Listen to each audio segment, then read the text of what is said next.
afraid that there's no picture on the screen or anything, are we? I think I forgot to turn that on, but talk amongst yourselves until I How you doing? We'll cut this out. I love how we get busted Yeah, we get busted before we even do anything. for not even opening our mouths. He's the one who just...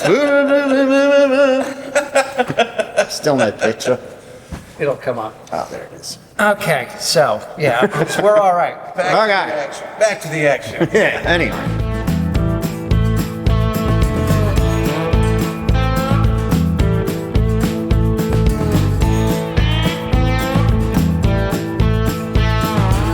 Coming to you almost live from the Beer to Whiskey Studios high atop Barley's Tap Room on Washington Street in downtown Greenville, South Carolina. I'm Russ Heaps, and welcome to this episode of Big John and Five.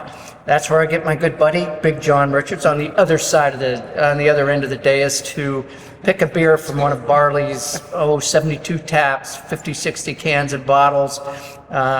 He's going to tell you as soon as we get started that Josh helped with this. So let me just put that out there now. And we talk about it, we sniff it, we drink it, we talk about it. John gives us a little brewery information. Sometimes we get a little history on beer, and sitting between us.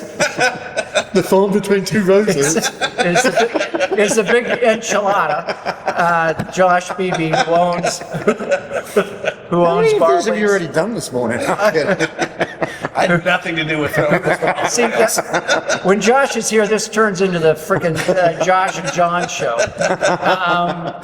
But he owns. Russ, you can. Yeah, I'm just gonna. Thanks for your time. He owns Barley's as well as the Trap Door downstairs, and we're happy to have him with us. And with all of that nonsense, geez, we're 14 minutes into this thing now. John? We haven't said a word. So we are having a Wicked Weed Pernicious, We are. which is probably pretty well known to anyone anywhere near the Southeast and probably most of the country at this point. Probably. Man, like Russ said, it's hard to swing a dead cat without hitting the Pernicious in this town, and we're not even in Asheville. So, but Not it's Nashville anymore. yeah, right. Pernicious is, it's still a wonderful beer, and we're gonna forego belaboring the point of who they're owned by anymore. But I think we've been down that road enough. But I agree. they still make a really, really wonderful IPA. This is still the first IPA that ever won a GABF award, the first IPA from the Southeast that won a gold, that won a medal of any kind at GABF. And it remains a really, really wonderful, well-balanced, classically West Coast American IPA in a world where that's increasingly hard to find. Yeah, I agree. So I was excited to bring this up. I couldn't believe that we had never done Pernicious before, but That's wild. It's time to get this one under our belts.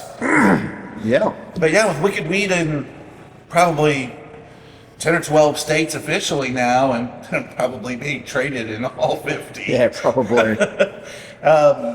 It's got a market now. It's no longer our little little best hidden kept gem. secret. Yeah. No, and for those of you who haven't been there and haven't seen it, it's just a fantastic little brewery up in Asheville, North Carolina. Has one of the most lovely restaurants. Just really, they did a great job.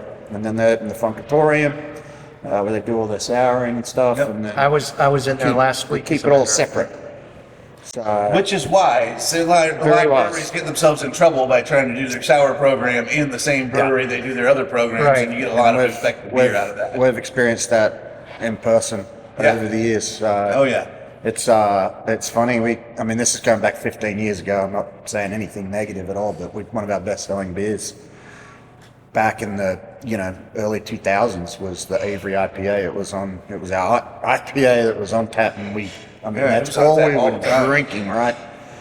They started up They did a big They did Brett a program. big Brett program, and then all of a sudden we were drinking, and it was just one of those things that you absolutely knew that beer so well. You're like, why does this taste so weird? Why does it taste like Brett Menices? Okay, I think Houston, we have a problem.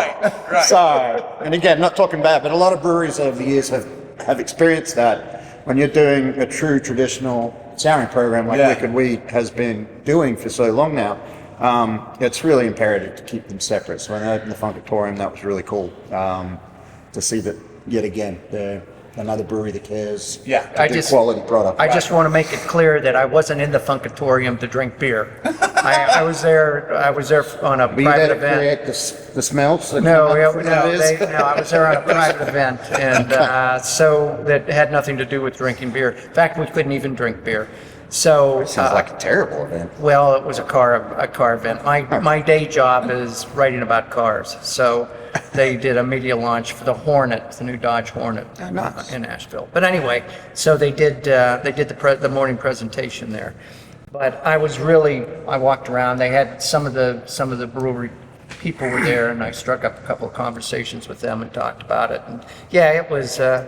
It's really kind of a cool It's a fun facility they've spot. got. It's a fun spot, and it's beautifully well done architecturally and Yeah. And They put some serious money into it up front. Yep. Why is Russ talking so much? I don't know, it's weird. It's strange. It does feel. I usually don't get a word in edgewise. I'm so excited. Well, let's drink it. Big stinky nose. Yeah. There is so much aroma. yeah, There is yeah. so much aroma out of this, and I don't have a good smeller. I could smell it across the table. Yeah, It's if it such was a- sitting here. yeah. Really nice color. Yeah, and you can see right through it. It's like magic.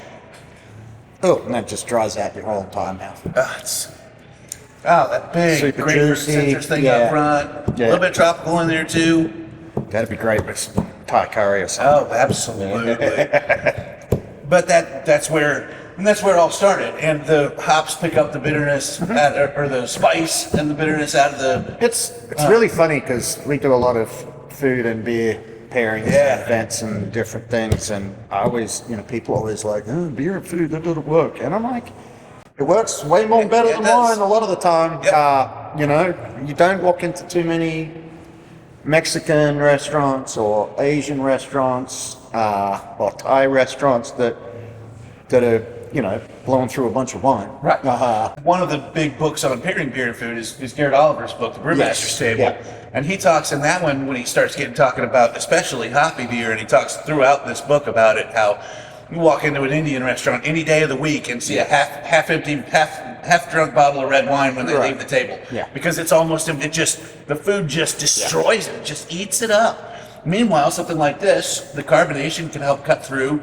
The bitterness holds up against the spice of the food. It's magic. And I will tell you, when we first started doing beer pairings with food, I was terrified of the IPA because they're so strong. Yeah. They're so overbearing. And I was like, how are we going to put any food with this? It's just going to destroy it.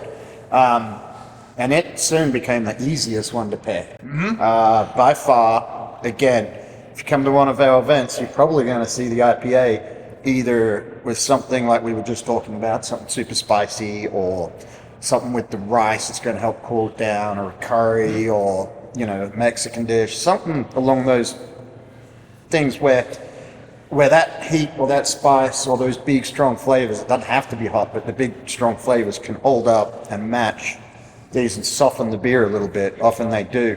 But the other thing you'll see a lot is a salad course. Yeah. And that is for a similar reason, the vinegar in your vinaigrette. Right. It's always going to have a vinaigrette. It's not going to be, a creamy ranch dressing or anything. But a vinaigrette is so wonderful because you've got usually your acid, which is usually some sort of orange or lemon or lime. And then you've got the vinegar, which is a very potent, strong flavor as well. And then you can play with all the fruits, which bring out the fruity flavors of the IPA, and it kind of pushes that hot bitterness down and sweetens it up. So when we do food and beer pairings, I usually like to mention that it's either you're trying to compare the food with the beer so that they work well together, or you're trying to either push down the strong flavor and bring up the lighter flavors in the back. So that's where a salad's a really cool thing, because you can put any flavor into a vinaigrette the vinegar and the lime is going to push the hop bitterness down, and then you bring out all those other flavors, and then that's the contrast where it's like, boom, we just changed that bit. So That's what I have so many people come in, and I'll pair an IPA with something almost with every dinner I do. Yeah. And people come in, and invariably someone will come to me after the dinner and go, I don't like IPAs. I can't drink IPAs. Right. But somehow that was my favorite course. That was my favorite beer of the night, and it's because the food and the beer change each other and complement each other and make them both more accessible to your palate. It's magic the way it works. I think this would be ideal with kimchi. yeah. I don't have a clue what the hell kimchi is, but I wanted to contribute something to this. So But you're actually kind of not wrong, mate. You're not wrong. The right track. I know some kind of, That fermentation would be really some kind nice. of cabbage fermented stuff. But again, you get that high acidity out of kimchi, so Right. that would help really cut through the bitterness and the sweetness of the cabbage and whatnot. So yeah, I'll tell you what else I That's found that funny. I love doing. nailed it, right? Pairing IPA with my dessert course. Yeah, It's so much fun. I love pairing IPA with dessert, especially if it's some sort of like a fruit dessert or a cobbler, a pie, or anything with ice cream. Ice cream and IPA go great together. It's bizarre. yeah. And that's the thing I think people are so scared about IPAs is because it's such a strong and overpowering bitterness. But there is so much fruit and so much, we always talk about the citrus fruits in IPAs, but there's also, oh, I said oranges now, it's going to look like a big dickhead. But, I'm kidding. No, but you get a lot of melon in there, and, again, depending on what hops are being used, you get different flavors from different fruits come through. So, again, it's fun to play with IPAs and food. It is. It really is. It It's is. probably my favorite style to play with.